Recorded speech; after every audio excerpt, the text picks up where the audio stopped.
Hey Capricorn, my favorite sign. Welcome back to Mermaid Love Tarot for your mini reading in this new moon in Cancer that's coming January 3rd. So we begin with your first moon card, which says communication is key. This is a new moon in Gemini. Some of you may be dealing with a Gemini. There might be a significant Gemini in your life, but they're telling you, particularly in work, I feel like some of you are really not too happy with the type of salary that you're earning right now. And so they're telling you to communicate that to your boss, to your job.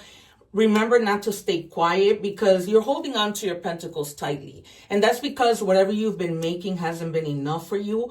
And so you have become a little greedy, not because you want to, but just very possessive over your money. Okay, hoarding because you want to be able to control your situation. But rather than doing that, they're telling you to speak up, pay attention to your intuition with the High Priestess.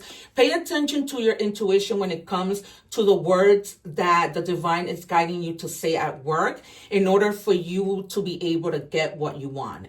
Okay, try to use your third eye and really, really listen, because sometimes you may not be listening the way that you should. You might just be hearing. Okay, you choose you. All right, so some of you may have been in a situation where you're just like, you know what?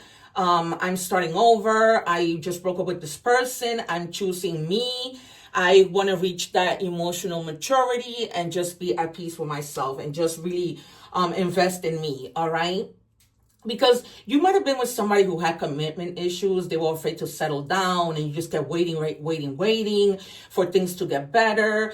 But this person was just too focused on their freedom and they weren't trying to lose that, making things for you very complicated. And now you just decided, I'm just going to do me. You know what I mean? The number 26 in any combination might be significant. The number 2 means duality, and the number 6 is growth, right? And you are growing. By taking time for yourself, you begin to grow, to learn from the things that you may have regret, that you may have done wrong, you know, and the natural human mistakes that we make, right? So you have Griffin, balance, strength, and wisdom. Fight with honor. Exactly. You don't need to be fighting in this relationship, right? You just leave gracefully and wish for something better. All right, spell. You hold the power to create magic in your life. Exactly. So you don't really have to depend on anybody to make you happy. You know exactly what you need to do. Try and tap into that magician energy. Focus on the idea that you have everything to make things possible. People who can help you and things like that. All right, you guys, this has been your reading. Don't forget to like, share, and subscribe, especially subscribe so that you can take advantage when I go live and answer free tarot questions for my subscribers. Take care.